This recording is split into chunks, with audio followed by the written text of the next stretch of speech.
This is a 2009 Chevy Traverse. Having a staticky popping noise when I turn on my radio, when the radio's off, even when I turn on my turning signal. I've seen a lot of complaints about this, trying to figure out what the heck is going on. Sometimes it happens, sometimes it don't. Some days I can ride for maybe 10 minutes and it'll start making this noise solely. It's coming from all four speakers. I have no clue where to go with this. Let me start with my turning signal. Turning signal, ready?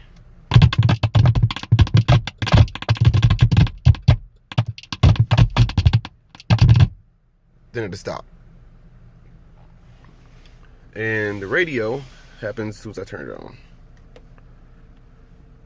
Right now it's off. Power is on.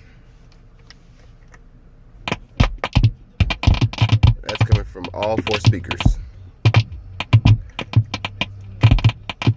If I power it off, it stop after like, then it'll go off. Please help.